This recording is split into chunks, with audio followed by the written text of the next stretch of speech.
Hello friends, welcome back to our channel. നമ്മൾ ഇന്ന് കാണാൻ പോകുന്നത് കുറച്ച് പേർ റിക്വസ്റ്റ് ചെയ്ത മർദാനി എന്ന മൂവിയാണ്. നഗരത്തിൽ നിന്നും ഒരുപാട് പെൺകുട്ടികളെ ഡ്രഗ്സ് മാഫിയയും സെക്സ് റാക്കറ്റിംഗ് ആൾക്കാരും തട്ടിക്കൊണ്ടുപോകുന്നു. അവരെ എല്ലാം തന്നെ പലയിടങ്ങളിലേക്കും കൊണ്ടുപോയി വിൽക്കുകയായിരുന്നു ഇവരുടെ ലക്ഷ്യം. അവരെ കണ്ടെത്താൻ ഇറങ്ങിത്തിരിക്കുകയാണ് നമ്മുടെ നായിക. അപ്പൊ നമുക്ക് മൂവിയിലേക്ക് കടക്കാം. അതിനു മുമ്പ് എല്ലാവരും നമ്മുടെ വീഡിയോ ഒന്ന് ലൈക്ക് ചെയ്ത് സപ്പോർട്ട് ചെയ്യാൻ മറക്കണ്ട. മൂവിയുടെ തുടക്കത്തിൽ തന്നെ കാണിക്കുന്നത് നായികയായ ശിവാനിയാണ്. ശിവാനി ഒരു ക്രൈംബ്രാഞ്ച് ഓഫീസറായിരുന്നു. വേഷം മാറി പലയിടങ്ങളിലും പോയി ശിവാനി കുറ്റവാളികളെ പിടിക്കുന്നുണ്ട്. ശിവാനിയുടെ ഹസ്ബൻഡ് വിക്രം റോയ് ഒരു ഡോക്ടറായിരുന്നു. ശിവാനിയുടെ വീട്ടില് ശിവാനിയും ഹസ്ബൻഡും അവളുടെ നെഫ്യൂ ആയ മീര എന്ന് പറയുന്ന പെൺകുട്ടിയുമാണുള്ളത്. ഒരു ദിവസം ശിവാനിയും അവളുടെ ടീമിലെ അംഗങ്ങളും കാണുന്നുണ്ട് വാലന്റൈൻസ് ഡേയുടെ അന്ന് കുറച്ച് ആൾക്കാർ ഒരു ഷോപ്പിൽ പ്രശ്നം ഉണ്ടാക്കുന്നത്. അവിടെ വാലന്റൈൻസ് ഡേ ആചരിക്കുന്നത് ഇഷ്ടമല്ലാന്ന് പറഞ്ഞിട്ടായിരുന്നു അവരുടെ ബഹളം. പ്രശ്നം ഉണ്ടാക്കിയ ആളെ ശിവാനി ഒരുപാട് തല്ലുകയും അയാൾക്കെതിരെ കേസെടുക്കുകയും ചെയ്യുന്നു. അത് കഴിഞ്ഞിട്ട് മീരയുടെ കൂടെ ശിവാനി എവിടേക്കോ പോകുന്ന വഴിക്ക് ട്രാഫിക്കിൽ നിൽക്കുന്ന ഒരു പെൺകുട്ടിയെ കണ്ടിട്ട് അവളെ തങ്ങളുടെ അടുത്തേക്ക് വിളിക്കുന്നുണ്ട്. പാരി എന്നായിരുന്നു ആ പെൺകുട്ടിയുടെ പേര്. ശിവാനിക്കും മീരയ്ക്കും പാരിയെ നേരത്തെ തന്നെ അറിയാം. പാരിയുടെ അങ്കിള് അവളെ ഒരാൾക്ക് വിൽക്കാൻ കൊണ്ടുപോയപ്പോൾ ശിവാനി കാണുകയും അവളെ അവിടെ നിന്ന് രക്ഷിച്ചുകൊണ്ട് വരികയുമായിരുന്നു. ഇപ്പോൾ ശിവാനിയുടെ സംരക്ഷണത്തിൽ തന്നെ അടുത്തുള്ളൊരു കെയർ ഹോമിലാണ് പാരി താമസിക്കുന്നത്. ഇടയ്ക്ക് അവള് പൂക്കച്ചവടത്തിന് ഇറങ്ങാറുണ്ട്. 2 ദിവസം കഴിഞ്ഞാൽ പാരിയുടെ പിറന്നാളാണ്. അവളുടെ പിറന്നാളിന് താൻ എന്തായാലും കേക്ക് വാങ്ങിക്കൊണ്ടുവരുമെന്ന് മീര പറയുന്നുണ്ട്. അങ്ങനെ ഇവർ ഒരുമിച്ചിരുന്ന് ആഹാരം കഴിച്ച ശേഷമാണ് അവിടെ നിന്നും പോകുന്നത്. പക്ഷെ 2 ദിവസം കഴിഞ്ഞിട്ടും ഇവര് കേക്കൊക്കെ വാങ്ങി വെച്ചതല്ലാതെ പാരി ഇവരുടെ വീട്ടിലേക്ക് വന്നില്ല. പാരിക്ക് എന്ത് പറ്റിയെന്നറിയാൻ വേണ്ടിയിട്ട് ശിവാനി കെയർ ഹോമിലേക്ക് പോയി. അവിടെ ചെല്ലുമ്പോൾ അവിടുത്തെ ലേഡി പറയുന്നത് ഇതുപോലെ പെൺകുട്ടികൾ ഇടയ്ക്കൊക്കെ പുറത്തു പോകാറുണ്ട്, പക്ഷെ 2 ദിവസം കഴിയുമ്പോൾ തിരിച്ചു വരുന്നതാ. പ്യാരി അങ്ങനെ തിരിച്ചു വരാത്ത കാരണം അവർ പോലീസിൽ കംപ്ലൈന്റ് ചെയ്തിട്ടുണ്ടെന്ന്. ഇപ്പോൾ അവളെ കാണാതായിട്ട് 4 ദിവസമായിരിക്കുന്നു. കെയർ ഹോമിലെ ആൾക്കാരുടെ എല്ലാം തന്നെ അന്വേഷിച്ചെങ്കിലും അവർക്കാർക്കും പ്യാരിയെക്കുറിച്ച് ഒരു വിവരമില്ലായിരുന്നു. ഒടുവിൽ ശിവാനി കെയർ ഹോമിന്റെ ഫ്രണ്ടില് ചായക്കട നടത്തുന്ന ഒരാളോട് അവിടെ നടക്കുന്ന കാര്യങ്ങൾ വീക്ഷിക്കാൻ പറയുന്നു. എന്തെങ്കിലും അസ്വാഭാവികമായിട്ട് നടക്കുന്നുണ്ടെങ്കിൽ തന്നെ അറിയിക്കണമെന്നും പറയുന്നു. അങ്ങനെ വീണ്ടും ദിവസങ്ങൾ കടന്നുപോയി. മീരയാകട്ടെ ആകെ ദേഷ്യത്തിലായിരുന്നു. പ്യാരിയെ കാണാതായിട്ടും ശിവാനി അത് സീരിയസ് ആയിട്ട് എടുത്ത് അന്വേഷിക്കുന്നില്ല എന്നാണ് മീര പറയുന്നത്. മീരയുടെ വിഷമമൊക്കെ കാണുമ്പോൾ ശിവാനി എന്തായാലും പ്യാരിയുടെ കേസ് സീരിയസ് ആയിട്ട് തന്നെ അന്വേഷിക്കാൻ തീരുമാനിച്ചു.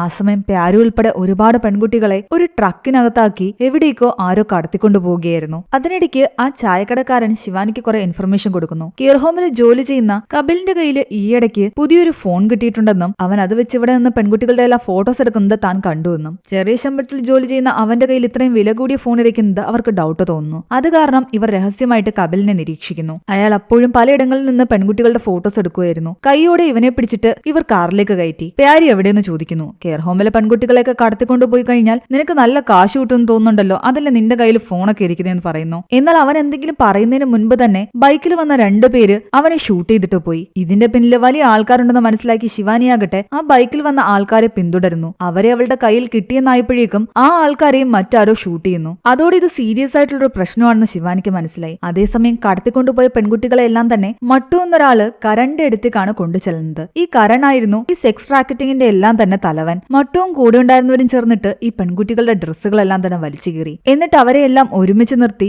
അവരുടെ ദേഹത്തേക്ക് വെള്ളം ഒഴിക്കുന്നു. പലയിടങ്ങളിൽ നിന്നായിട്ട് തട്ടിക്കൊണ്ടുവന്ന ഒരുപാട് പെൺകുട്ടികളുണ്ടായിരുന്നു. അതിലെല്ലാം തന്നെ നല്ല വിദ്യാഭ്യാസമുള്ള പെൺകുട്ടികളും ഉയർന്ന ആൾക്കാരുടെ മക്കളും ഒക്കെ ഉണ്ടായിരുന്നു. അവരെ എല്ലാം കുളിപ്പിച്ച ശേഷം അവർക്കെല്ലാം ഓരോ ടവല് കൊടുക്കുന്നു. അവരെല്ലാം കുളിപ്പിച്ച ശേഷം അൽക്ക എന്ന് പറയുന്ന ഒരു സ്ത്രീ അവർക്കെല്ലാം ഓരോ ടവല് കൊടുക്കുന്നു. ആ ടവല് കൊടുത്തുകൊണ്ട് എല്ലാവരും കരണ്ട് മുന്നിൽ നിരന്നു നിൽക്കാൻ പറയുകയാണ്. ഓരോ പെൺകുട്ടികളെയായിട്ട് കരൺ അടുത്തേക്ക് വിളിച്ചിട്ട് പറയുന്നുണ്ട് ഇവിടെ നിന്ന് രക്ഷപ്പെട്ടു പോകാന്ന് വിചാരിക്കേ വേണ്ടെന്ന്. മര്യാദയ്ക്ക് ടവല് മാറ്റുന്ന നല്ലത്. ഓരോ പെൺകുട്ടികളുടെ ശരീരം നോക്കിയ ശേഷം അവരെ ഏത് ഭാഗത്തേക്ക് വിടണമെന്നും ഏത് ആൾക്കാർക്ക് കൊടുക്കണമെന്നും കരണായിരുന്നു തീരുമാനിച്ചുകൊണ്ടിരുന്നത്. ഒരു പെൺകുട്ടിയാകട്ടെ കരണ്ട് കൂടെ നിന്നിരുന്ന മട്ടുവിനെ അടിച്ചിട്ട് അവിടെ ഇരുന്നൊരു പ്ലേറ്റ് പൊട്ടിച്ച് സ്വന്തം ഞരം പറക്കുമെന്ന് പറയുന്നു. എന്നാൽ കരൺ പറയുന്നുണ്ട് നീ ഇപ്പൊ ഇങ്ങനെ ചെയ്തു കഴിഞ്ഞാൽ നീ പെട്ടെന്നൊന്നും മരിക്കില്ല, എന്തായാലും ഒരു 4-5 ദിവസമെങ്കിലും എടുക്കും. അത്രയും ദിവസം നീ ഒരുപാട് കഷ്ടപ്പെടും. അതിലും ഭേദം നിനക്ക് മരിക്കണമെന്നാണ് ആഗ്രഹമെങ്കിൽ നീ നിന്റെ കഴുത്തിന്റെ ഈ വെയിൻ മാത്രം കട്ട് ചെയ്ത് കളഞ്ഞാൽ മതി. വെറുതെ ചാകുന്നതിനേക്കാളും നല്ലത് ഞാൻ പറയുന്ന പോലെ കേട്ട് 5 സ്റ്റാർ ഹോട്ടലിൽ പോയി സുഖമായിട്ട് താമസിക്കുന്നതും ഒരുപാട് വലിയ വലിയ ആൾക്കാരുടെ കൂടെ പല രാജ്യങ്ങളും കറങ്ങി നടക്കുന്നതുമാണ്. അവരുടെ കൂടെ കിടക്കണമെന്ന് മാത്രമേ ഉള്ളൂ. പക്ഷെ അതുപോലെ തന്നെ സൗകര്യങ്ങളും ലഭിക്കും. ആദ്യമൊക്കെ ഈ പെൺകുട്ടി എതിർത്തു നിന്നെങ്കിലും വേറെ വഴിയില്ലാതെ ആ പെൺകുട്ടിയും അവന് വഴങ്ങിക്കൊടുക്കുകയായിരുന്നു. ഓരോ പെൺകുട്ടികളെയും അവൻ നോക്കിയ ശേഷം വെർജിനായിട്ടുള്ള പെൺകുട്ടികളെയെല്ലാം മാറ്റി നിർത്തുകയും അല്ലാത്തതായിട്ടുള്ള പെൺകുട്ടികളെയൊക്കെ തന്നെ വേറെ ഇടത്തേക്ക് അയക്കാനും പറയുന്നുണ്ട്. അതുപോലെ പ്യാരിയെയും അവൻ നമ്പർ 1 കാറ്റഗറിയിലാണ് ഇട്ടത്. അവളെ പോലെ വെർജിനായിട്ടുള്ള കുറെ കൊച്ചു പെൺകുട്ടികൾ ഉണ്ടായിരുന്നു. ഇവരിൽ പലരെയും പലയിടങ്ങളിൽ നിന്നും തട്ടിക്കൊണ്ടുവന്നതാണ്. ചിലരെയൊക്കെ കരണ്ട് ആൾക്കാർ പ്രണയം നടിച്ച് ഇവിടേക്ക് കടത്തിക്കൊണ്ടുവന്നതാണ്. മരിച്ചുപോയ കപിലിന്റെ ഫോൺ ശിവാനിയുടെ കയ്യിലുള്ളത് കൊണ്ട് തന്നെ ശിവാനി അതെല്ലാം പരിശോധിക്കുന്നു. അതിൽ നിന്നും ഒരുപാട് ആൾക്കാരുടെ ഫോട്ടോസും അവർ നടത്തുന്ന പാർട്ടിയുടെ ഫോട്ടോസും ഒക്കെ കാണുന്നുണ്ട്. അതിലിടയ്ക്ക് ശിവാനി പിടിച്ച റഹ്മാൻ എന്ന് പറയുന്ന ഒരാളെ കാണുന്നുണ്ട്. അങ്ങനെയാണെങ്കിൽ ഈ റഹ്മാന് സെക്സ് റാക്കറ്റിംഗുമായിട്ട് എന്തെങ്കിലും ബന്ധം ഉണ്ടാവുമെന്ന് മനസ്സിലാക്കി ശിവാനി ആകട്ടെ അവനെ ക്വസ്റ്റ്യൻ ചെയ്യുന്നു. ഈ ഫോട്ടോയിൽ കാണുന്ന ആൾക്കാർ ആരൊക്കെയാണെന്ന് ചോദിക്കുന്നു. അതിൽ ചിലരെയൊക്കെ റഹ്മാൻ ഐഡന്റിഫൈ ചെയ്ത് അവരുടെ പേര് പറഞ്ഞു കൊടുക്കുന്നു. കൊടുക്കുന്നുണ്ട്. അതിലൊരാളുടെ പേര് സണ്ണി എന്നായിരുന്നു. ഈ സെക്സ് റാക്കറ്റിംഗിലുള്ള ആൾക്കാര് ഡ്രഗ്സ് ഡീലിംഗ് നടത്തുന്നുണ്ട്. സണ്ണി ഈ ഡ്രഗ്സ് ഡീലിംഗിന്റെ ഒരു ഇടനിലക്കാരനാണ്. അവന്റെ അടുത്തും ഒരുപാട് പെൺകുട്ടികളുണ്ട്. സണ്ണിയെ പിടിച്ചു കഴിഞ്ഞാൽ ഈ സെക്സ് റാക്കറ്റിംഗിന്റെ തലപ്പത്ത് ആരാണുള്ളതെന്ന് കണ്ടെത്താൻ കഴിയുമെന്ന് മനസ്സിലാക്കി ശിവാനിയാകട്ടെ സണ്ണിയെ ഫോളോ ചെയ്യാൻ തുടങ്ങി.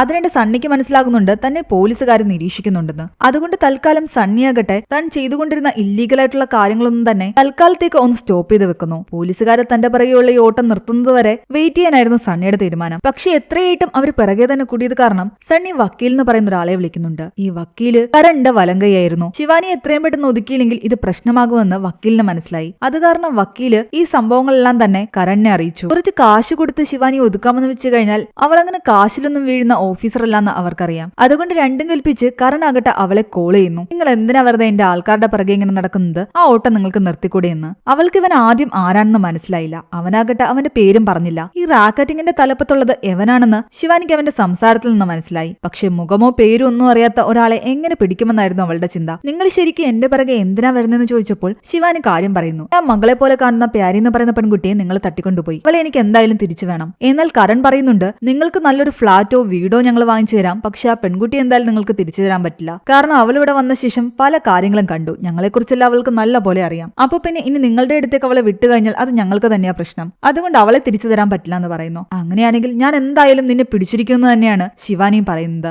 അതേസമയം ഇവിടെ പെൺകുട്ടികളെ എല്ലാം തന്നെ കരണിന്റെ ആൾക്കാര് നല്ലപോലെ മേക്കപ്പ് ഒക്കെ ഇടിപ്പിച്ച് വിൽക്കാൻ വേണ്ടി ഒരിടത്ത് കൊണ്ടുപോയി നിർത്തുന്നു. വലിയ വലിയ ഒരുപാട് ആൾക്കാർ ആ പാർട്ടിയിൽ വന്നിട്ടുണ്ടായിരുന്നു. അതിൽ ഓരോരുത്തരും ഇഷ്ടപ്പെട്ട പെൺകുട്ടികളെയും കൊണ്ട് റൂമിലേക്ക് പോയി അവരെല്ലാം ക്രൂരമായി റേപ്പ് ചെയ്യുകയാണ്. ഒരു വയസ്സനായ ആള് പ്യാരിയും അതിക്രൂരമായി റേപ്പ് ചെയ്തു. അതിനുശേഷം അവൾക്ക് നടക്കാൻ പോലും പറ്റുന്നുണ്ടായിരുന്നില്ല. ആകെ അവശനിലയിലാണ് അവൾ തന്റെ റൂമിലേക്ക് തിരിച്ചെത്തുന്നത്. അവരുടെ എല്ലാം കാര്യം നോക്കുന്ന അൽക്ക എന്ന് പറയുന്ന സ്ത്രീയാകട്ടെ അവരോട് വന്ന് പറയുന്നുണ്ട്, കുറെ വർഷങ്ങൾക്ക് മുമ്പ് ഞാനും ഇതുപോലെ ഇവിടെ വന്നതാ. പക്ഷെ ഞാൻ പിന്നെ ഇതിന്റെ ഭാഗമായി. എനിക്ക് ഒരുപാട് കാശ് കിട്ടാറുണ്ട്. നിങ്ങളും അഡ്ജസ്റ്റ് ചെയ്ത് നിൽക്കുകയാണെങ്കിൽ നിങ്ങൾക്ക് ഒരുപാട് കാശുണ്ടാക്കാം. ഇവിടെ ആദ്യ രാത്രി കഴിയുന്ന പെൺകുട്ടികൾക്കെല്ലാം തന്നെ കഴിക്കാൻ ഈ കപ്പ് കേക്ക് കൊടുക്കും. അത് ഇവിടുത്തെ ശീലമാണ്. ഇതൊക്കെ കഴിച്ചിട്ട് നല്ല കുട്ടികളായിട്ട് ഞങ്ങൾ പറയുന്ന കേട്ട് നിന്ന് കഴിഞ്ഞാൽ നിങ്ങൾക്ക് കൊള്ളാമെന്നാണ് അൽക്ക പറയുന്നത്. ശിവാനി തങ്ങളുടെ പിറകെയുള്ള ഓട്ടം നിർത്തുന്നില്ല എന്ന് മനസ്സിലാക്കി കരണാകട്ടെ ശിവാനിയുടെ ഹസ്ബൻഡിനാണ് പണി കൊടുക്കുന്നത്. ഡോക്ടറായിരുന്ന അവളുടെ ഹസ്ബൻഡിനെ ഒരു കള്ള കേസിൽ കുടുക്കി. ഹോസ്പിറ്റലിൽ വന്ന ലേഡിയോട് മോശമായി പെരുമാറിയെന്ന് പറഞ്ഞിട്ട് ആൾക്കാരെല്ലാം ചേർന്ന് അയാളെ അടിക്കുകയും അയാളുടെ ക്ലിനിക്ക് തല്ലി തകർക്കുകയും ചെയ്തു. മുഖത്ത് കരിവാരി തേച്ച് ചെരുപ്പുമാല ഇടിപ്പിച്ച് അയാളെ റോഡിലേക്ക് ഇറക്കി. ആ കാഴ്ച കണ്ട് ശിവാനിയും ആകെ തകർന്നിട്ടുണ്ടായിരുന്നു. ആകെ സങ്കടത്തോടിരിക്കുന്ന ബിക്രമിനെ എന്ത് പറഞ്ഞ് ആശ്വസിപ്പിക്കണമെന്ന് പോലും അവൾക്കറിയില്ല. ആ സമയം അവൾക്ക് വീണ്ടും കരണിന്റെ കോള് വരുന്നു. തന്റെ കൂടെ കളിച്ചു കഴിഞ്ഞാൽ ഇതുപോലെ ഇനിയും നിന്റെ ജീവിതത്തിൽ സംഭവിക്കുമെന്ന് പറഞ്ഞ് അവളെ അവൻ വെല്ലുവിളിക്കുമ്പോൾ അവൾ പറയുന്നുണ്ട് ഇതുകൊണ്ടൊന്നും താൻ പേടിക്കാൻ പോകുന്നില്ല എന്ന്. 30 ദിവസത്തിനുള്ളിൽ നിന്നെ എന്തായാലും ഞാൻ പിടിച്ചിരിക്കും. ഈ സമയം ഇവിടെ കരണിന്റെ ആള് മട്ടുവാകട്ടെ ഒരു പാർട്ട് നടത്തിയിട്ട് അതിൽ വരുന്ന ആൾക്കാർക്ക് ഈ പെൺകുട്ടികളെ വിൽക്കാനുള്ള ശ്രമമായിരുന്നു. പ്യാരി ഉൾപ്പെടെയുള്ള പെൺകുട്ടികളെ എല്ലാം തന്നെ അവിടെ വെയിട്രസിന്റെ രൂപത്തിലായിരുന്നു അവൻ കൊണ്ടുവന്നിരുന്നത്. അവിടെ വരുന്ന ആൾക്കാർക്ക് അവരിൽ ആരെങ്കിലും ഇഷ്ടപ്പെടുകയാണെങ്കിൽ അവരുടെ കൂടെ ടൈം സ്പെൻഡ് ചെയ്യാനുള്ള അവസരവും അവൻ ഉണ്ടാക്കി കൊടുത്തുകൊണ്ടിരുന്നു.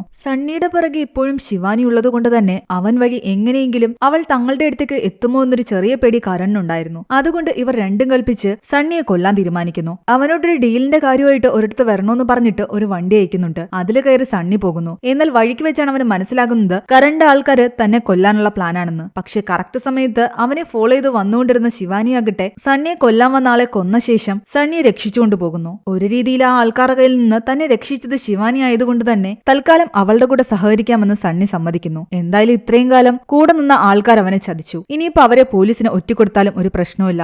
ഈ ഡീലിംഗ് എല്ലാം നടത്തുന്നത് വക്കീലാണെന്നാണ് സണ്ണി പറയുന്നത്. അയാൾക്കൊരു 19 വയസ്സെങ്കിലും ഉണ്ടാകും. എന്നാൽ ശിവാനി പറയുന്നുണ്ട് തന്റെ കൂടെ സംസാരിക്കുന്ന ആള് ഇത്രയും പ്രായമുള്ള ആളല്ല, അവനൊരു ചെറുപ്പക്കാരനാണ്. പക്ഷേ കരണിനെ പറ്റി സണ്ണിക്കൊന്നും തന്നെ അറിയില്ലായിരുന്നു. ശിവാനിക്ക് അവന്റെ പേരും അറിയില്ല. അത് കാരണം അവനെ എങ്ങനെ കണ്ടെത്തുമെന്ന് ശിവാനിക്ക് മനസ്സിലായില്ല. തൽക്കാലം അവര് വക്കീലിനെ പിടിക്കാൻ തീരുമാനിച്ചു. വക്കീലിനെ കിട്ടിക്കഴിഞ്ഞാൽ എന്തായാലും കരണിനെ കിട്ടും. ആ സമയം കൊണ്ട് തന്നെ ഇവിടെ വക്കീലും കരണും മനസ്സിലാക്കിയിട്ടുണ്ടായിരുന്നു സണ്ണിയെ കൊല്ലാൻ ഏൽപ്പിച്ച ആളെ കൊന്നിട്ട് ആരും അവനെ രക്ഷിച്ചു എന്ന്. അതെന്തായാലും ശിവാനി ആയിരിക്കുമെന്ന് കരണിന് ഉറപ്പായിരുന്നു. തന്റെ പിറകെ വീണ്ടും ശിവാനി വരുന്നത് കാരണം അവളെ ഒന്നുകൂടി പേടിപ്പിക്കാൻ വേണ്ടിയിട്ട് പ്യാരിയുടെ ചെറുവിരല് കട്ട് ചെയ്ത് ശിവാനിക്ക് അവൻ അയച്ചു കൊടുക്കുന്നുണ്ട്. അത് കണ്ടിട്ട് ശിവാനി തകർന്നെങ്കിലും പേടിക്കാൻ അവൾ തയ്യാറായിരുന്നില്ല. എങ്ങനെയും അവനെ പിടിക്കുമെന്ന് തന്നെയായിരുന്നു അവളുടെ മനസ്സിൽ. വക്കീലിനെ പിടിക്കാൻ വേണ്ടിയിട്ട് ശിവാനിക്ക് തന്റെ ഫോഴ്സിന്റെ സഹായം തേടേണ്ടി വരുന്നു. അവളുടെ ടീമിലേക്ക് ബൽവീന്ദർ എന്ന് പറയുന്ന ഒരു ഓഫീസർ കൂടി വരുന്നു. സണ്ണിയുടെ സഹായത്തോടു കൂടി അവർ ഒരു രേഖാചിത്രം തയ്യാറാക്കി വക്കീലിന്റെ അടുത്തേക്ക് എത്തിപ്പെടണമെങ്കിൽ ഏതെങ്കിലും പെൺകുട്ടികളുമായിട്ട് ബന്ധപ്പെട്ട ഡീലുമായിട്ടോ അല്ലെങ്കിൽ ഡ്രഗ്സ് ഡീലുമായിട്ടോ ചെല്ലണം. പെൺകുട്ടികളുടെ ഡീലുമായിട്ട് ചെല്ലുമ്പോൾ അവർക്ക് ഡൗട്ട് തോന്നാൻ ചാൻസ് ഉണ്ട്. സൗത്ത് അമേരിക്കയിൽ മാത്രം കാണുന്ന ചില ഡ്രഗ്സ് ഇവർ കടത്താറുണ്ട്.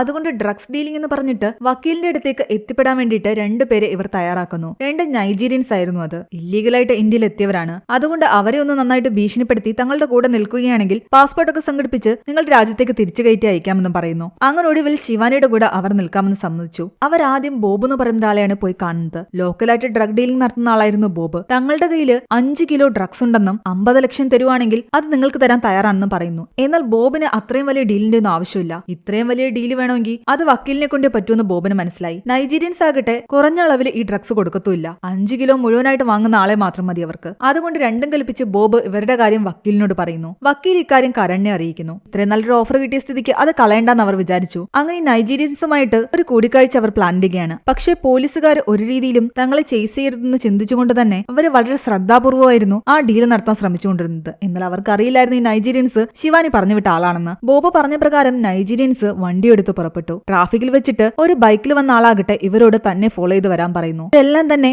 ഓട്ടോയിൽ സഞ്ചരിച്ചുകൊണ്ടിരുന്ന ശിവാനി ഒളിഞ്ഞിരുന്ന് ശ്രദ്ധിക്കുന്നുണ്ടായിരുന്നു. ആ ബൈക്കുകാരൻ കാണിച്ച വഴിയെ നൈജീരിയൻസ് പോയി. അവരെ ഫോളോ ചെയ്ത് ശിവാനിയും. നൈജീരിയൻസ് വക്കീലിന്റെ അടുത്തെത്തി. എന്നാൽ ആ കെട്ടിടത്തിന്റെ താഴെ ഒരു കാറിൽ കരൺ ഇരിപ്പുണ്ടായിരുന്നു. എല്ലാ കാര്യങ്ങളും ഓക്കെ ആണെങ്കിൽ മാത്രമേ കരൺ മുകളിലേക്ക് കയറി ചെല്ലൂ. വക്കീലിന്റെ കോള് വരാൻ വേണ്ടിയിട്ട് കരൺ വെയിറ്റ് ചെയ്തിരിക്കുകയാണ്. ആ സമയമാണ് ശിവാനിയും കൂട്ടരും അവിടേക്ക് പതുങ്ങി വരുന്നത്. കരൺ കാറിലിരിക്കുന്നവർ ശ്രദ്ധിച്ചിട്ടുണ്ടായിരുന്നില്ല. ശിവാനിയെ കരൺ കണ്ടതും കരണിന് മനസ്സിലായി ഇതെല്ലാം ശിവാനിയുടെ പ്ലാനിംഗ് ആണെന്ന്. അവൻ പെട്ടെന്ന് വക്കീലിനെ വിവരം അറിയിക്കുന്നു. ഇതോടെ നൈജീരിയൻസ് ചതുക്കിയായിരുന്നു എന്ന് വക്കീലിന് മനസ്സിലായി. പക്ഷെ അവിടെ വെച്ച് അവരെ കൊല്ലാനും വയ്യ. കാരണം വെടിവെച്ച് കേട്ട് ഉറപ്പായിട്ടും ശിവാനി കറക്റ്റ് ആയിട്ടുള്ള റൂമിലേക്ക് കയറി വരും. അതുകൊണ്ട് തൽക്കാലം അവിടെ നിന്ന് എങ്ങനെയെങ്കിലും രക്ഷപ്പെടാനാണ് വക്കീലിനോട് കരൺ പറയുന്നത്. കൂടുതൽ പോലീസുകാർ ആ കെട്ടിടം വളഞ്ഞിട്ടുണ്ടായിരുന്നു. അയാൾക്ക് ഒരു രീതിയിലും രക്ഷപ്പെടാൻ വയ്യ. ഒടുവിൽ വക്കീൽ കരണിനോട് പറയുന്നുണ്ട്, ഞാൻ മൂലം ഒരിക്കലും അവർ നിന്നിലേക്ക് എത്താൻ പാടില്ല. അതുകൊണ്ട് ഡീലേഴ്സിനെ പറ്റിയുള്ള എല്ലാ രഹസ്യങ്ങളും ഞാൻ ഒരിടത്ത് സൂക്ഷിച്ചു വെച്ചിട്ടുണ്ട്. അത് നീ എടുത്തിട്ട് ബാക്കി ഡീലിംഗ് നീ നടത്തിക്കോ. ഞാൻ അവർക്ക് എന്തായാലും പിടികൊടുക്കാൻ പോകുന്നില്ല. അതിലും നല്ലത് മരിക്കുന്നതാണെന്ന്. എന്നാൽ കരൺ പറയുന്നുണ്ട്, നിങ്ങൾ ഒരിക്കലും അത് ചെയ്യരുത്. എങ്ങനെയെങ്കിലും അവിടെ നിന്ന് രക്ഷപ്പെടണമെന്ന്. പക്ഷെ രക്ഷപ്പെടാൻ ഒരു ചാൻസും ഇല്ല. അതുകൊണ്ട് അയാൾക്ക് സ്വയം ആത്മഹത്യ ചെയ്യുകയല്ലാതെ വേറെ വഴിയില്ലായിരുന്നു. ശിവാനിയും കൂട്ടരും അയാളെ പിടിക്കുന്നതിന് തൊട്ടു മുമ്പ് തന്നെ ഫോൺ വിളിക്കാൻ ഉപയോഗിച്ച സിമ്മും ഫോണും എല്ലാം തന്നെ അയാൾ നശിപ്പിച്ച് ഫ്ലഷ് ചെയ്ത് കളയുകയും അതിനുശേഷം സ്വയം ഷൂട്ട് ചെയ്ത് മരിക്കുകയും ചെയ്തു. കാരണം അവിടെ നിന്ന് രക്ഷപ്പെട്ടു പോയി. ശിവാനിക്ക് അതൊരു ഡെഡ് എൻഡ് ആയിരുന്നു. വക്കീല് വഴി വേണം അതിന് മുകളിലുള്ള ആളെ കണ്ടുപിടിക്കാൻ. പക്ഷെ വക്കീല് മരിച്ചിരിക്കുന്നു. ഇനിയിപ്പോ എന്ത് ചെയ്യുമെന്ന് അവൾക്ക് ഒരു പിടിയില്ല. സീനിയേഴ്സിനോട് അവള് പറയുമ്പോ അവരെല്ലാവരും പറയുന്നത് മെയിൻ ആയിട്ടുള്ള ആള് വക്കീല് തന്നെയാണെന്നാണ്. പക്ഷെ തന്നോട് സംസാരിക്കുന്നത് ഇയാളല്ലായിരുന്നു എന്ന് അവൾ പറഞ്ഞിട്ടും അവളുടെ സീനിയേഴ്സ് അതൊന്നും കേൾക്കുന്നില്ല. ഇനി ഈ കേസിന്റെ പിറകെ പോകണ്ട എന്നാണ് പറയുന്നത്. എന്നാൽ ശിവാനി അത് വിടാൻ കൂട്ടാക്കിയിട്ടുണ്ടായിരുന്നില്ല. എങ്ങനെയെങ്കിലും വക്കീലുമായിട്ട് ബന്ധപ്പെട്ട ആരെങ്കിലും കണ്ടെത്തണമെന്നുള്ള ചിന്തയിലായിരുന്നു അവൾ. അവൾ എന്താ ചെയ്യുന്നതെന്ന് അറിയാൻ വേണ്ടിയിട്ട് കരണ്ട ആൾക്കാര് ഇടയ്ക്കിടയ്ക്ക് അവളെ ഫോളോ ചെയ്യുന്നുണ്ട്. മനസ്സിലാക്കി അവൾ അവരുടെ കണ്ണ് വെട്ടിച്ച് അവിടെ നിന്ന് രക്ഷപ്പെടുന്നു. ബൽവീന്ദറിനോട് പറയുന്നുണ്ട്, വക്കീലിനെ പോലൊരാൾക്ക് എന്തായാലും ഏതെങ്കിലും ഒരു ബന്ധുക്കാരോ അല്ലെങ്കിൽ അയാൾ സ്ഥിരമായിട്ട് സംസാരിക്കുന്ന ആരെങ്കിലും ഉണ്ടാകാതിരിക്കത്തില്ല. ചിലപ്പോൾ അതൊരു സ്ത്രീ ആയിരിക്കാം. അവരോട് എന്തായാലും അയാളുടെ ഡീലിങ്ങിനെ പറ്റിയുള്ള ചർച്ചയൊക്കെ അയാൾ ചെയ്തിട്ടുണ്ടാകും. അങ്ങനെ ഒരാളെ കണ്ടെത്തണം. അങ്ങനെ ഇവർ വക്കീലിനെ പറ്റി കൂടുതൽ അന്വേഷിക്കാൻ തുടങ്ങി. അയാളുടെ ബോഡി ഏറ്റുവാങ്ങാൻ പോലും ഒരു ബന്ധുക്കളും വന്നിട്ടില്ല. മരണസമയത്ത് അയാൾ ധരിച്ചിരുന്ന വസ്ത്രങ്ങളും അയാളുടെ പേഴ്സും എല്ലാം തന്നെ ഇവർ പരിശോധിക്കുന്നു. അതിൽ നിന്നും ഇവർക്കൊരു കാര്യം മനസ്സിലായി. അയാൾ ധരിച്ചിരുന്ന ഷർട്ട് ഒരു കടയിൽ തയ്ച്ചതാണ്. റെഡിമെയ്ഡ് കിട്ടുന്ന ഈ കാലത്ത് തയ്ക്കുന്ന ഷർട്ട് ഇടണമെങ്കിൽ അയാൾ സ്ഥിരമായിട്ട് അത് തന്നെയായിരിക്കും ഉപയോഗിക്കുന്നത്. അങ്ങനെ അവർ ആ കട തേടി കണ്ടുപിടിക്കുന്നു. വക്കീലിനെ പറ്റി ചോദിക്കുമ്പോൾ അയാൾ ഇവിടെ ഷർട്ട് തയ്പ്പിക്കാൻ മാത്രമാണ് വരുന്നതെന്നാണ് കടക്കാരൻ പറയുന്നത്. അയാൾക്ക് ഏതെങ്കിലും സുഹൃത്തുക്കളോ ഏതെങ്കിലും ബന്ധുക്കാരോ ഉണ്ടോ എന്ന് ചോദിക്കുമ്പോൾ അയാൾ സ്ഥിരമായിട്ട് ഇവിടെ ഒരു പ്രോസ്റ്റിറ്റ്യൂട്ടിന്റെ അടുത്ത് പോകുമായിരുന്നു. ആ സ്ത്രീയുമായിട്ട് മാത്രമേ അയാൾക്ക് ബന്ധമുള്ളൂ എന്നാണ് ആ കടക്കാരൻ പറഞ്ഞത്. മിനു രസ്തോഗി എന്നായിരുന്നു അവരുടെ പേര്. അങ്ങനെ ശിവാനി അവരുടെ അഡ്രസ്സ് കണ്ടുപിടിച്ച് അവരുടെ വീട്ടിലേക്ക് ചെല്ലുന്നു. ആ ഏരിയയിലുള്ള ഒരു സെക്യൂരിറ്റിയോട് ആ വീടിനെ പറ്റി അന്വേഷിക്കുകയും ചെയ്യുന്നുണ്ട്. അവിടെ ചെല്ലുമ്പോൾ അവരുടെ സെർവന്റ് ആയിരുന്നു വാതിൽ തുറക്കുന്നത്. താൻ പോലീസുകാരിയാണെന്ന് പറഞ്ഞുകൊണ്ട് തന്നെയാണ് അവൾ ചെല്ലുന്നത്. വക്കീല് മരിച്ച സ്ഥിതിക്ക് തന്റെ അടുത്ത് പോലീസ് അന്വേഷിച്ചു വരുമെന്ന് മീനുവിന് അറിയാമായിരുന്നു. ശിവാനിക്ക് മനസ്സിലാകാത്ത രീതിയിൽ പുറത്ത് മറ്റു പോലീസുകാർ ഉണ്ടോന്നറിയാൻ വേണ്ടിയിട്ട് ആദ്യം സെർവന്റിനെ മീനു പുറത്തേക്ക് പറഞ്ഞു വിട്ടു. വേറെ പോലീസുകാരൊന്നും ഇല്ലാന്നറിഞ്ഞപ്പോൾ മീനുവിന് കുറച്ച് സമാധാനമായി. അതിനിടയ്ക്ക് രസ്തോഗി കൊടുത്ത ചായയാകട്ടെ ശിവാനി കുടിക്കുകയും ചെയ്തു. ശിവാനി വക്കീലിനെ പറ്റി അവിടെ നിന്ന് സംസാരിച്ചു തുടങ്ങിയപ്പോൾ ചിരിച്ചുകൊണ്ട് മീനു പറയുന്നുണ്ട്, എന്റെ മകൻ ഈ നാട്ടിലെല്ലാം അന്വേഷിച്ചു നടക്കുന്ന സ്ത്രീ ദേ എന്റെ മുന്നിലിരിക്കുന്നുവെന്ന്. അത് കേട്ടപ്പോ ശിവാനി ഒന്ന് ഞെട്ടി. ഇതിന്റെ എല്ലാം പിന്നില് അവരുടെ മകൻ കരണാന്നുള്ള കാര്യം ആ നിമിഷമാണ് ശിവാനി മനസ്സിലാക്കുന്നത്. ശത്രുവിന്റെ വീട്ടിലേക്ക് തന്നെയാണ് താൻ വന്നു കയറിയെന്ന് അവൾക്ക് മനസ്സിലായി. പക്ഷെ എന്തെങ്കിലും ചെയ്യുന്നതിന് മുൻപ് തന്നെ അവളുടെ ബോധം പോയിട്ടുണ്ടായിരുന്നു. കാരണം ആ ചായയിൽ സെഡേറ്റീവ് ചേർത്തിട്ടാണ് രസ്തോഗി അവൾക്ക് കൊടുത്തത്. ബോധം വരുമ്പം കയ്യും കാലും കെട്ടിയ നിലയിലായിരുന്നു അവൾ കിടന്നിരുന്നത്. കരൺ അവളെ കുറെ അടിക്കുന്നുണ്ട്. നീ കാരണമാണ് വക്കീലും മരിച്ചതെന്നും അയാൾ എനിക്ക് ഒരുപാട് പ്രിയപ്പെട്ടതായിരുന്നെന്നും ഒക്കെ കരൺ അവളോട് പറയുന്നു. അതുകൊണ്ട് തന്നെ ഇവളെ ഇങ്ങനെ വെറുതെ വിടാൻ കരൺ ഉദ്ദേശിച്ചിട്ടുണ്ടായിരുന്നില്ല. മറ്റു പെൺകുട്ടികളെ വിൽക്കുന്ന പോലെ ഇവളെയും വിൽക്കാനായിരുന്നു കരണിന്റെ തീരുമാനം. കരണിന്റെ ആ ബിസിനസ്സിൽ ഏറ്റവും കൂടുതൽ പങ്കുവഹിച്ചിരുന്നതും അവന്റെ അമ്മ മിനു തന്നെയായിരുന്നു. അവരാണ് ആ പെൺകുട്ടികളെ എല്ലാം തന്നെ റെഡിയാക്കി നിർത്തുന്നത്. അടുത്ത ഡീലിംഗിന് വേണ്ടിയിട്ട് പെൺകുട്ടികൾ റെഡിയാകുമ്പോൾ അവിടേക്ക് കരണും ആൾക്കാരും ചേർന്നിട്ട് ശിവാനിയെ കൊണ്ടുവരുന്നു. ആ അവസ്ഥയിൽ ശിവാനിയെ കണ്ടതും പ്യാരി അവളുടെ അടുത്തേക്ക് ഓടിച്ചെല്ലുന്നു. അവളുടെ മുറിഞ്ഞുപോയ വിരല് കണ്ടിട്ട് ശിവാനിക്ക് സങ്കടം വരുന്നുണ്ട്. ഒന്നുകൊണ്ടും പേടിക്കണ്ട, ഇനി ഇവിടെ നിന്ന് രക്ഷിക്കുമെന്ന് തന്നെയാണ് ശിവാനി അവളോട് പറയുന്നത്. കുറച്ചു കഴിഞ്ഞപ്പോഴേക്കും പെൺകുട്ടികളെല്ലാം തന്നെ പാർട്ടി നടക്കുന്ന അടുത്തേക്ക് കൊണ്ടുപോയി. ഒരുപാട് വലിയ വലിയ ആൾക്കാർ അവിടെ വരുന്നുണ്ടായിരുന്നു. ആൾക്കാരുടെ കൂടെ എല്ലാം തന്നെ ഈ പെൺകുട്ടികൾ പോയിരിക്കണം. അവരെന്ത് ചെയ്താലും അതെല്ലാം സഹിക്കുകയും വേണം. ശിവാനിയെ കരണാകട്ടെ കൈയും കാലും കെട്ടിയ നിലയിൽ തന്നെ ഒരു റൂമിലേക്ക് കൊണ്ടുപോയി കിടത്തുന്നു. അവിടെ വരുന്നൊരു മന്ത്രിക്ക് അവളെ കൊടുക്കാനായിരുന്നു അവന്റെ തീരുമാനം. കുറച്ചു കഴിഞ്ഞപ്പോൾ ഇവരുടെ ഈ പാർട്ടിയിലേക്ക് പങ്കെടുക്കാൻ വേണ്ടിയിട്ട് ഒരു മന്ത്രിയും വരുന്നുണ്ട്. വലിയ വലിയ ഒരുപാട് നേതാക്കന്മാര് ഇവർക്ക് കൂട്ടിനുണ്ടായിരുന്നു. അതുകൊണ്ട് തന്നെ കരണിനും കൂട്ടർക്കും ഒരു പേടി ഉണ്ടായിരുന്നില്ല. ശിവാനിയുടെ റൂമിലേക്ക് ഈ മന്ത്രി വന്നതും ശിവാനി ഞെട്ടിത്തിരിച്ചിരിക്കുകയായിരുന്നു. അവൾ ഒരിക്കലും പ്രതീക്ഷിച്ചിട്ടുണ്ടായിരുന്നില്ല മിനിസ്റ്റേഴ്സും ഇവരുടെ കൂട്ടത്തിലുണ്ടെന്ന്. പക്ഷേ അയാൾ എന്തെങ്കിലും അവളെ ചെയ്യുന്നതിന് മുൻപ് തന്നെ തന്റെ കയ്യിൽ കരുതിയിരുന്ന കത്തി ഉപയോഗിച്ച് അവൾ ആ കയറുകൾ അറുത്തു മാറ്റിയ ശേഷം അയാളെ ആക്രമിക്കുന്നു. എന്നിട്ട് അയാളുടെ കഴുത്തില് കത്തിയും വെച്ചുകൊണ്ടാണ് താഴേക്ക് ഇറങ്ങി വരുന്നത്. കുട്ടികളെല്ലാം എന്റെ അടുത്തേക്ക് വിട്ടില്ലെങ്കിൽ ഇയാളെ കൊല്ലുമെന്ന് പറയുന്നു. ഇത് കണ്ട് കരണ് എന്ത് ചെയ്യണമെന്നറിയാതെ നിൽക്കുകയാണ്. ഇവൾ എങ്ങനെ കെട്ടഴിച്ച് വന്നുവെന്ന് അവൻ എത്ര ആലോചിച്ചിട്ടും പിടികിട്ടിയില്ല. ബാക്കിയുള്ള ആൾക്കാരോടെല്ലാം അവിടെ നിന്നിട്ട് കരൺ മാത്രം തങ്ങളുടെ കൂടെ ബാക്കിലുള്ള റൂമിലേക്ക് വരാൻ അവൾ ആവശ്യപ്പെടുന്നു. മിനിസ്റ്റർ അവനോട് പറയുന്നുണ്ട് ഇവൾ പറയുന്ന പോലെ ചെയ്യണം, അല്ലെങ്കിൽ ഇവൾ എന്നെ ഉപദ്രവിക്കുമെന്ന്. വേറെ വഴിയില്ലാതെ കരൺ അവൾ പറഞ്ഞ പോലെ തന്നെ മുന്നിലേക്ക് നടക്കാൻ തുടങ്ങി. അവളും മിനിസ്റ്ററും അവന്റെ പിറകെ തന്നെ. പെൺകുട്ടികളെല്ലാം പുറത്തിറങ്ങിയ ശേഷം ആ ഡോർ പുറത്തുനിന്നും പൂട്ടി. അകത്തുള്ള ആർക്കും ഇനി പുറത്തേക്ക് ഇറങ്ങി വരാൻ പറ്റില്ല. ബാക്കിലുള്ള റൂമിലേക്ക് പോയ ശേഷം കരണിനോട് ശിവാനി പറയുന്നുണ്ട് ഞാൻ എങ്ങനെ രക്ഷപ്പെട്ടു എന്ന് നിനക്ക് മനസ്സിലായില്ല അല്ലേന്ന്. ഇനിയാണ് ഒരു ഫ്ലാഷ് ബാക്ക് കാണിക്കുന്നത്. കീലിന് ബന്ധമുള്ളത് മീനു രസ്തോഗിയാണെന്ന് മനസ്സിലാക്കിയ ശേഷം ശിവാനി നേരെ അവരുടെ വീട്ടിലേക്ക് പോകുന്നുണ്ട്. പക്ഷെ പോകുന്നതിന് മുമ്പ് അവിടുത്തെ സെക്യൂരിറ്റിയോട് വീടിനെ പറ്റി അന്വേഷിച്ചില്ലേ. അതിനിടയ്ക്ക് ആ സെക്യൂരിറ്റി പറഞ്ഞിട്ടുണ്ടായിരുന്നു അവർക്കൊരു മകനുണ്ടെന്ന്. എന്താണെങ്കിലും വീട്ടിൽ പോയി നോക്കാമെന്ന് കരുതി ഗേറ്റിന്റെ അടുത്ത് വരെ ശിവാനി ചെന്നപ്പോഴാണ് അവിടെ പള്ളിയിൽ വാങ്ക് വിളിക്കുന്നത് ശിവാനി കേൾക്കുന്നത്. പലപ്പോഴും കരൺ അവളെ ഫോണിൽ വിളിച്ചിരുന്ന സമയത്തെല്ലാം തന്നെ ആ വാങ്കുവിളി അവൾ കേൾക്കാറുണ്ടായിരുന്നു. അവൻ ഏതോ പള്ളിയുടെ അടുത്താണ് താമസിക്കുന്നതെന്ന് അപ്പോഴേ അവൾക്ക് സംശയം ഉണ്ടായിരുന്നു. എന്തുകൊണ്ട് മീനു രസ്തോഗിയുടെ മകൻ അവൻ ആയിക്കൂടാ എന്നുള്ള ഡൗട്ട് അവളുടെ മനസ്സിൽ കിടന്നതുകൊണ്ട് തന്നെ ഡയറക്റ്റ് ആയിട്ട് വീട്ടിൽ കയറാതെ അവൾ 2 ദിവസം അവിടെ ഇരുന്ന് നിരീക്ഷിക്കുന്നു. ആ സമയത്തെല്ലാം തന്നെ കരൺ അവിടേക്ക് പോകുന്നതും വരുന്നതും എല്ലാം തന്നെ അവൾ കാണുന്നുണ്ട്. മുൻപൊരിക്കലും അവനെ കണ്ടിട്ടില്ലെങ്കിലും അവന്റെ മുഖവും അവന്റെ രീതികളും ഒക്കെ കണ്ടപ്പോൾ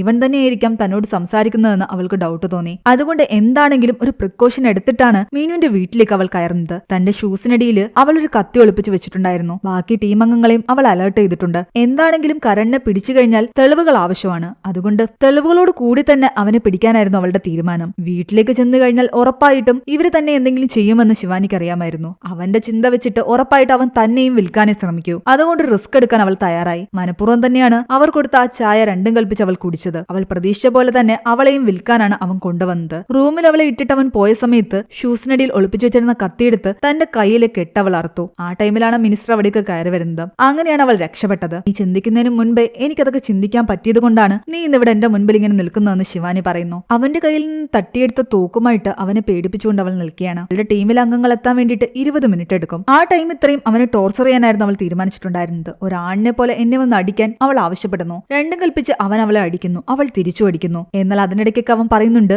പോലീസിൽ ഏൽപ്പിച്ചാലും ശരി, ഞാൻ പുറത്തു വരും. ഇത് ഇന്ത്യയാണ്, ഇവിടെ എന്ത് ഈസി ആയിട്ട് നടക്കും. അത്യാവശ്യം നല്ല കോണ്ടാക്ട്സ് ഉണ്ടായാൽ മതി. അത് ശിവാനിക്കും അറിയാമായിരുന്നു. ഇതിനൊന്നും തന്നെ അവന് വലിയ ശിക്ഷ ലഭിക്കാൻ പോകുന്നില്ല. അതുകൊണ്ട് അവൾ അവനോട് പറയുന്നുണ്ട് ഇത് ഇന്ത്യ ആയതും ഇവിടെ ഇങ്ങനെ ആയതുകൊണ്ടും തന്നെ 50 പേര് ചേർന്നിട്ട് ഒരാളെ തല്ലിക്കൊന്നു കഴിഞ്ഞാൽ അതൊരു മർഡർ ആകില്ല. അത് ആൾക്കൂട്ട കൊലപാതകം ആകത്തേ ഉള്ളൂ. അതിന് വലിയ ശിക്ഷയൊന്നും ലഭിക്കാൻ പോകുന്നില്ല. നിന്റെ അവസ്ഥയും അതുതന്നെയായിരിക്കും. അതും പറഞ്ഞിട്ട് അവൾ ആ പെൺകുട്ടികളെ നോക്കുന്നു. ആ നോട്ടത്തിന്റെ അർത്ഥം പെൺകുട്ടികൾക്ക് മനസ്സിലായി. അവരെല്ലാവരും ചേർന്നിട്ട് അവനെ തല്ലിച്ചതയ്ക്കുന്നു. പോലീസുകാർ എത്തിയപ്പോഴേക്കും അവൻ അവശനിലയിലായിരുന്നു. ഹോസ്പിറ്റലിലേക്ക് കൊണ്ടുപോകുന്ന വഴിക്ക് തന്നെ അവൻ മരണപ്പെട്ടു. മീനു രസ്തോഗിയും പെൺകുട്ടികളെ അടിച്ച് അവശനിലയിലാക്കി. അവരുടെ ഒരു സൈഡ് തളർന്നു പോയിട്ടുണ്ടായിരുന്നു. ബാക്കിയുള്ളവരെയൊക്കെ പോലീസ് അറസ്റ്റ് ചെയ്തു. മിട്ടുവിനെ സാക്ഷിയാക്കുകയും ഈ ഡീലിംഗ്സിൽ ഉൾപ്പെട്ടിട്ടുള്ള ബാക്കിയുള്ളവരെല്ലാം തന്നെ അവന്റെ സഹായത്തോടുകൂടി പിടിക്കാനുമായിരുന്നു പോലീസിന്റെ പ്ലാൻ. ഇതുപോലെ സെക്സ് റാക്കറ്റിംഗിൽ പെട്ടുകിടക്കുന്ന ഒരുപാട് പെൺകുട്ടികളെ ഇനിയും തനിക്ക് രക്ഷിക്കണമെന്ന് ശിവാനി പറയുന്നിടത്താണ് ഈ ഒരു മൂവി അവസാനിക്കുന്നത്. ഈ മൂവിയുടെ സ്റ്റോറി എങ്ങനെയുണ്ടായിരുന്നു നിങ്ങൾ താഴെ കമന്റ് ചെയ്യുക. എക്സ്പ്ലനേഷൻ ഇഷ്ടപ്പെട്ടെങ്കിൽ വീഡിയോയിലേക്ക് നമ്മുടെ ചാനൽ സബ്സ്ക്രൈബ് ചെയ്യാനും മറക്കണ്ട.